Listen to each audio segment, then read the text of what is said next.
বিবি পায়রা পায়রা, বিবি পায়রা পায়রা, বিবি পায়রা পায়রা, বিবি ও মামা, দেখো না আমার চুলটা হিরোর মতো লাগছে না? হ্যাঁ তো, তবে বাবান চুলটা আরেকটু কাটিয়ে নিয়ে আসি চল, তাহলে পারফেক্ট হিরো লাগবে। ও মা শোনো, তুমি দোকানদারকে বলবে আমাকে যেন হিরোর মতো চুল কাটিয়ে দেয়, পুরো যেন শাহরুখ খানের মতো দেখতে লাগে। ও মা বলো না, বলবে তো? বলবে না তো? উফ, চুপ কেন করে রয়েছো, কথা কেন বলছো না? হ্যাঁ হ্যাঁ রে বাবা, দোকানদারকে বলবো তোকে শাহরুখ খানের মতনই চুল কাটিয়ে দেবে। ওকে। কি বৌদি, কেমন আছেন? খবর সব ভালো তো? হ্যাঁ দাদা ভালো। আরে বাবান, কেমন আছো? হ্যাঁ ভালো আছি, তবে আমার কিন্তু হিরোর মতো চুল কেটে দিতে হবে। তুমি পারবে তো? আগে বলো, নয়তো তোমার কাছে কাটবো না।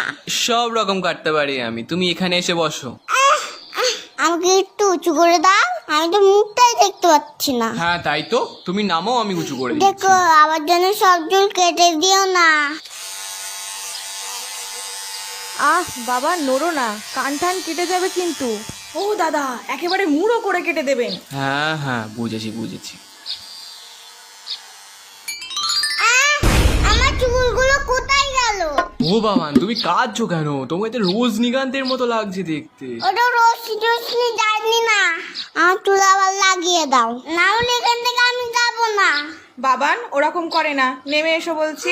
আমার দেখো আমাকে টাক করে দিচ্ছে, তুমি আঙ্কেলকে বকো, বকবে না।